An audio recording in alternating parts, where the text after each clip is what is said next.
Hampshire in Leeds. It's a small dairy town of about 2,000 people.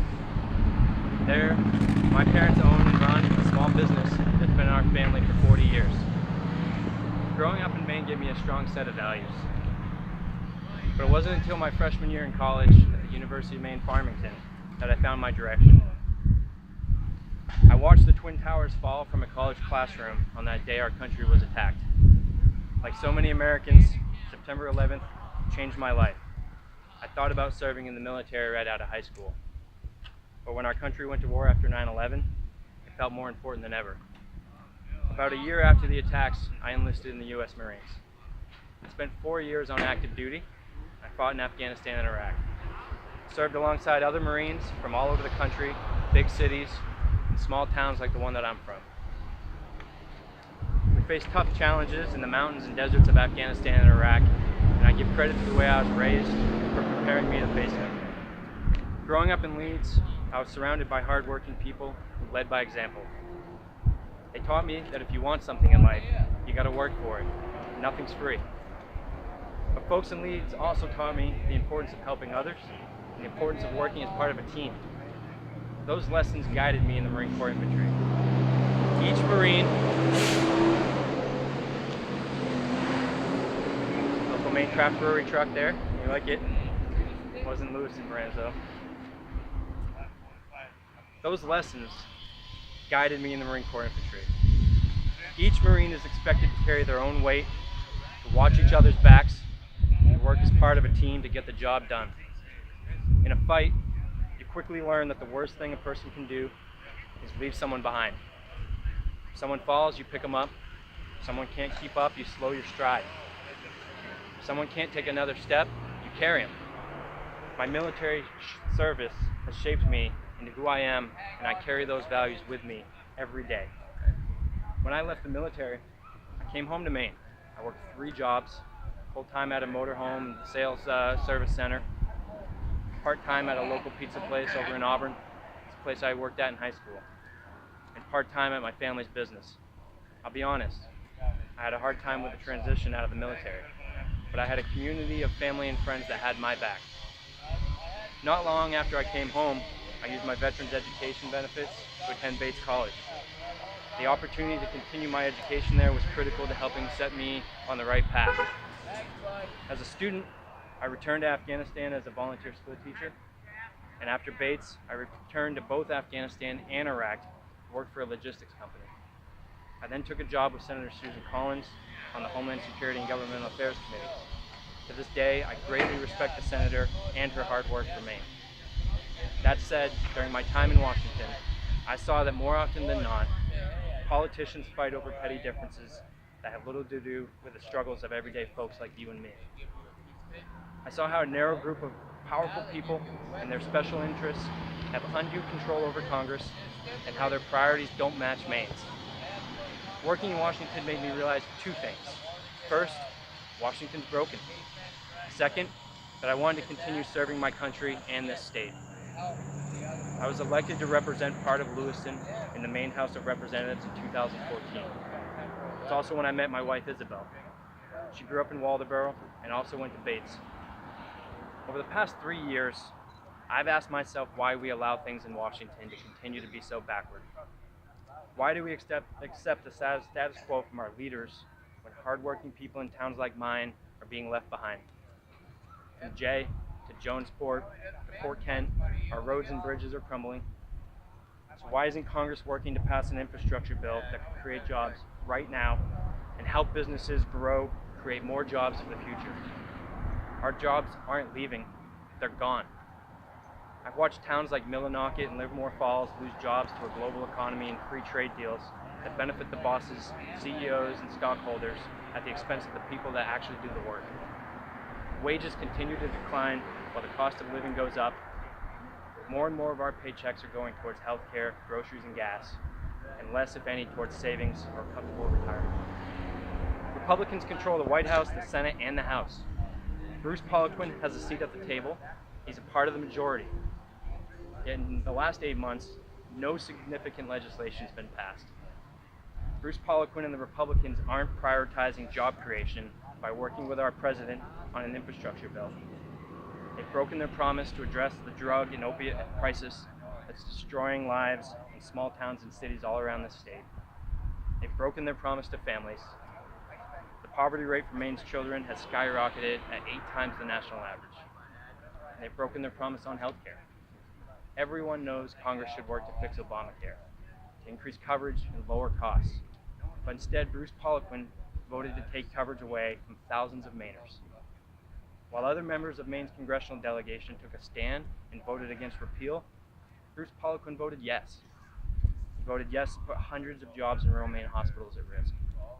Time and time again, when the stakes are high for Maine, Bruce Poliquin votes the Republican Party line, and then he refuses to talk directly to his constituents about it. Meanwhile, his votes serve his leaders in Washington more than they do us. Folks, Washington's rigged. The Speaker of the House, Representative Paul Ryan's district, just won a deal to build an enormous manufacturing plant. It's going to pump billions of dollars into a state, create hundreds of jobs. Maine needs those manufacturing jobs too. Maine needs that kind of investment. Ask Bruce Poliquin, when will his boss and when is he going to bring manufacturing jobs back to Maine? It's time for new leaders that will fight for you, not the political establishment that's failed us. In Congress, I'll work to create opportunities that help you earn a bigger paycheck. I'll always put Maine first, and I won't leave you behind. I'll work with Democrats, Republicans, and independents to pass meaningful legislation for working people, just like I've done in the Maine House these past 3 years. I'll never forget that I serve the people of Maine and not the Washington elite. I was born and I grew up in this district. I live here with my family. I work hard and I sacrifice every day to make a living. I think it's time for someone to represent us who understands how hard we all have to work to get by every day. I consider myself blessed to have the opportunities and the experiences I've been given in life. I believe that I owe it to fight for the communities that have helped give them to me. For the next 4 days, my team and I are going to travel this district. We're going to go to small towns on back roads because I want to hear what everyone in this district has to say. Helping people gives me a sense of purpose in life. In the Marines, I served our country. Now I want to serve you. My name is Jared Golden. I'm running for Congress. I give you my word. I'll always have your back. So I've got time for a couple of questions here. Then I'm going to be hitting the road.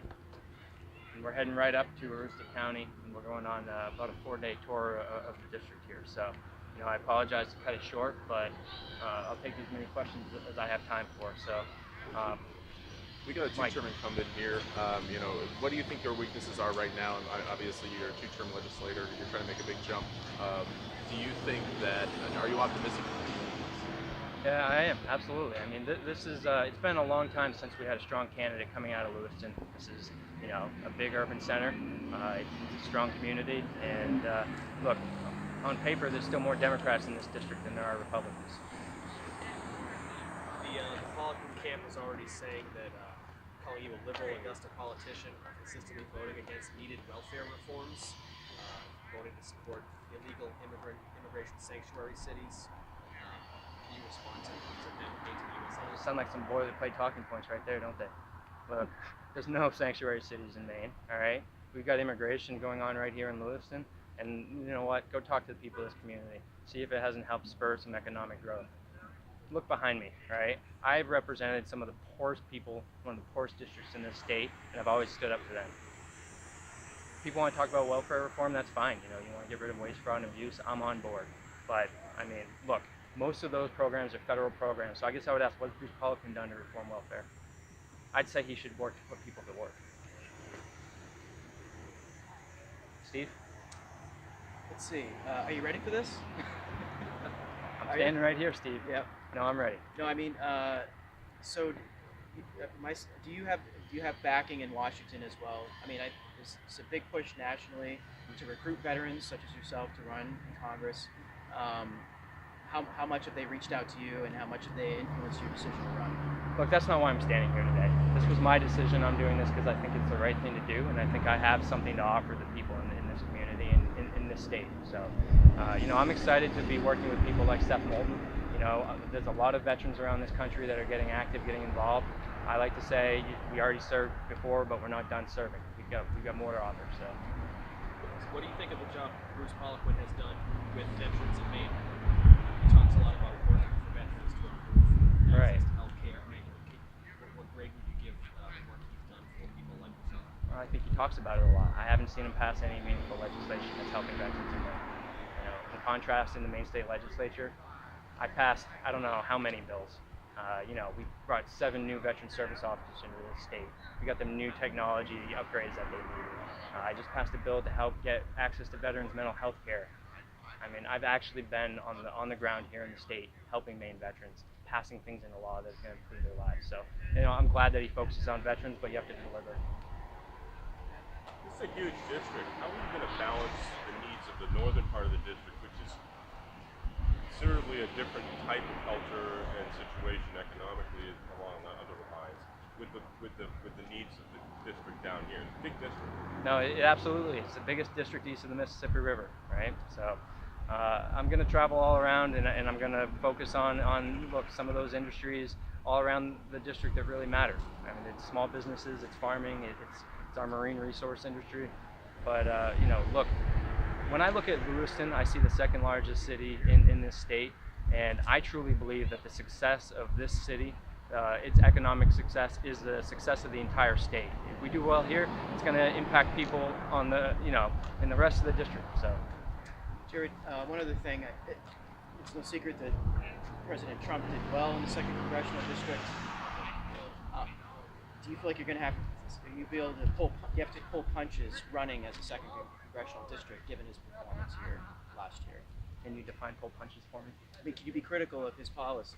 Yeah, absolutely. I'll be critical of the president's policies if I don't agree with them. Does that include things right? like free trade deals, et cetera? You know what I mean? I'm on board with reforming trade deals. Absolutely. But if I don't agree with something that he's doing or a policy, I'm not going to hide from that. All right? But look, 3 years now, I have not agreed with a lot of what our governor does. But I have found ways to work with him, right? On veterans issues, on transportation issues. I'm not going to be overly partisan about this. I'm just going to focus on things that I believe in and do the best I can to help people in this state. Your party's receded a little bit in the 2nd District over the past few years. I mean, what do you think you need to do to sort of carry the party's mantle in this district? What needs to be done differently? I work hard, listen to people, pay attention to the issues that they care about. Has that not been done before? I think sometimes that we focus a little bit too much on those, partisan national issues that they don't really care about. It's not impacting their lives. All right, listen, I gotta go. We're gonna hop right in the truck and we're heading up to Eagle Lake. So Thank you everybody for coming. come along if you want. Thanks, Jared. All right.